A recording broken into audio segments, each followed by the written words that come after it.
నమస్తే, నేను మీ KS Naidu. KS నేను సైతం ప్రశ్నిస్తా యూట్యూబ్ ఛానల్కి స్వాగతం.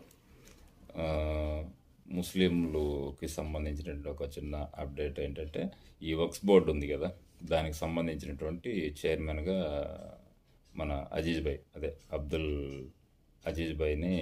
అజీజ్ గారిని చైర్మన్గా సెలెక్ట్ చేశారు. అంటే ఆంధ్రప్రదేశ్ వక్ఫ్ బోర్డ్ చైర్మన్గా అబ్దుల్ అజీజ్ గారిని ఎలక్ట్ చేశారు.